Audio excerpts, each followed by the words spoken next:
Now I'm going to talk about Freemasonic symbology, and I want people to understand that Freemasonry in and of itself is not an evil ideology. Again, it is an occult system of knowledge that can be used for good, or it can be used for ill or manipulation, depending on who is wielding that knowledge.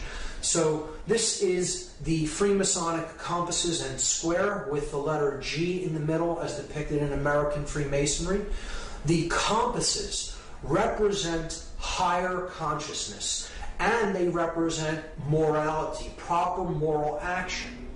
The square represents base consciousness, which must be ruled by our compassion and must be ruled by our moral uprightness. The square is base consciousness. It can be seen as the reptile brain.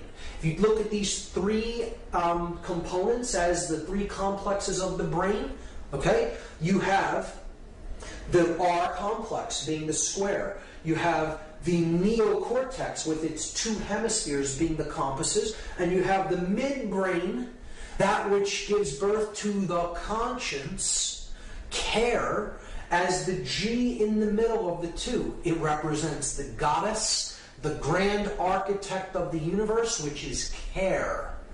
Okay, that's what creates our experience, what we care about. And if we get into touch with conscience, it can give birth to proper moral action. But we can only do that by getting in touch with the grand architect of the universe, the God principle, the sacred within us. And that is how to get off of the square and onto the compass. See, the square traces a shape that is a square with 90-degree angles, not found in nature, rough edges. The circle traces the symbol of perfection in ancient systems of occult knowledge. The circle is perfect, it is unbroken. It is a symbol of divinity. It can never be nailed down with perfection because it is based upon pi, a figure that is a divine principle that can never be calculated with absolute certainty.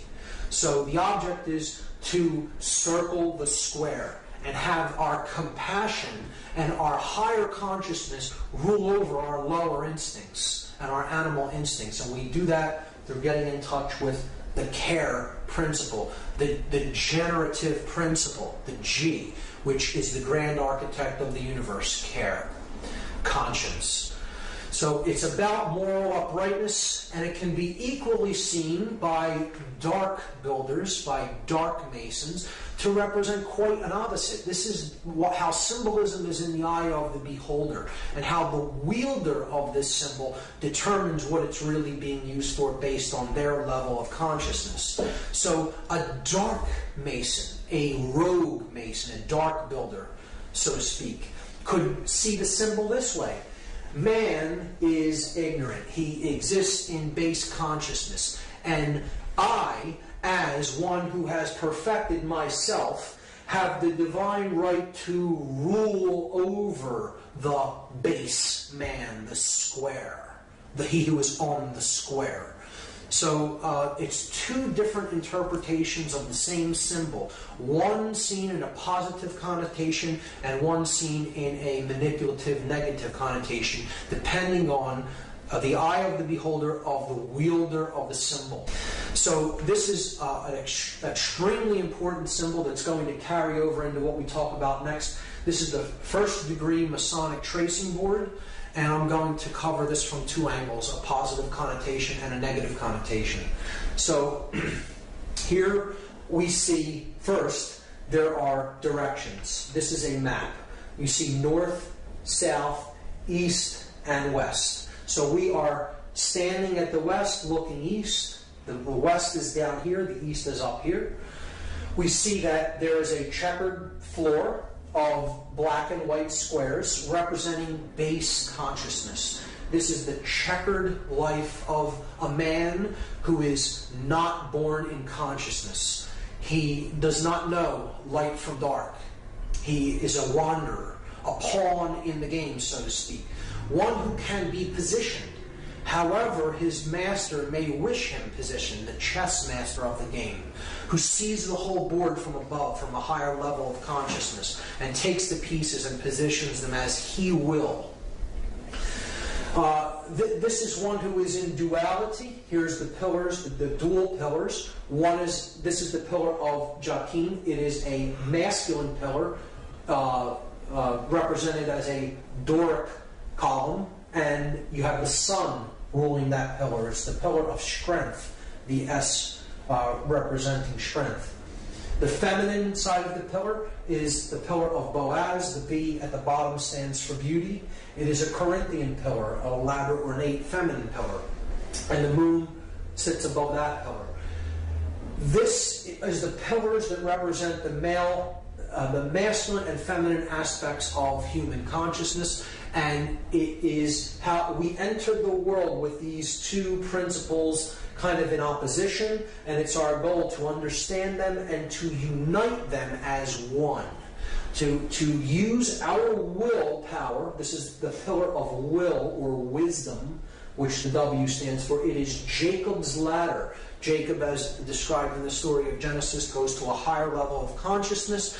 He experiences God consciousness. He comes back down to the earth and understands that really the journey of life is to get back to that level of pure awareness and pure consciousness. And that is the end of the journey, kind of. It's like you enter in this dual state, seeing things as separate, and then the object is to make it through the realm of duality, the checkerboard floor, and unite the two principles as one, and then you're born into the stars, into the light of conscience and consciousness. So that's the journey up Jacob's ladder. And we see here in the background the stones known as the ashlars, the rough ashlar representing the soul in need of work, and the perfect ashlar representing the state of perfection to which we seek to attain. The initiates are going up the ladder in the 3 basic degrees of masonry. Enter apprentice, who is still on the floor, the fellowcraft, who is in the middle, who has not received the key, which is tied here to the ladder, but he's at the G, where conscience is beginning to be born, the care principle, and the master mason, who gets the key to unlock the star gate, the sun, so to speak, is bringing himself to a place of balance and understanding and enlightenment. So it's a powerful and positive connotation. It could also be used to represent the left brain and the right brain, the male and female yang and yin energies, and the object is to unify them in the middle to awaken the prefrontal cortex and the pineal gland, to awaken our star gate. Okay, and that's in the direction of the east, the direction of the light. The rising sun is in the east. We don't want to be headed west. That's the direction of base consciousness, and darkness, the setting sun. The sun sets in the west, of course. So powerful symbology there, but it unravels even more when we consider this tracing board on its side, as I will show you. Again, here we're seeing the 3 lights in the heavens, the lights of Freemasonry, the lights of the religions, the sun, the moon, and the all-seeing eye, the stars and planets. Again, we saw the religions of Christianity, Islam, and Judaism representative of these principles, and how they correlate to the 3 pillars of Freemasonry and global consciousness. Now, looking at the Freemasonic tracing board on its side opens up a whole nother level of what this symbolically represents. So again, we're given directions. Here is the west, here is the east, this is the south, and this is the north. Understanding what we now understand about astrotheology, we can now understand what this whole scene really depicts. It depicts the spiritual journey of man out of the prison vibration that is on the earth, identification with the physical world of matter. This is the earth. It's black and white, the colors of a prisoner, okay? The prison planet, so to speak. And these are the lines of latitude and longitude of the earth. This is the Earth's equator. right here, the middle pillar. This is the Tropic of Cancer. This is the Tropic of Capricorn in the southern hemisphere, the Tropic of Cancer in the northern hemisphere. Here we see the light of Freemasonry, the sun in the east, away from the earth. And this is the sun at the summer solstice. This is the sun at the winter solstice, when the northern hemisphere is in darkness, depicted as the moon there, or not in enlightenment, right? This is the pillar of mercy, because when the sun is up there, the sun favors the northern hemisphere, shows mercy upon the northern hemisphere. Boaz is considered the pillar of severity, because the sun does not favor the northern hemisphere when it is at the pillar of Boaz, or the Tropic of Capricorn. And this is the equator. This would be balance, or the equinoxes, the all-seeing eye, is the place that opens up when the hemispheres of the brain come into a perfect state of balance. So this is the journey of the initiate. From darkness, starting here on the earth in darkness, and then proceeding in a stepwise fashion to a place of balance. Okay, this is emotion. This is the sacred feminine principle of emotion. You have to care enough to begin the journey. You go higher. You're trying to reach a place of balance between these energies. And then you can get that key right there to unlock the stargate. Okay, to unlock, and that's accomplished through action. The male principle of putting your emotions and your thoughts into action. And that is how you get off of the base consciousness and to the stars. Powerful iconography, powerful symbology being used here if you know how to read it. Now, in a negative connotation, a dark builder, a dark mason,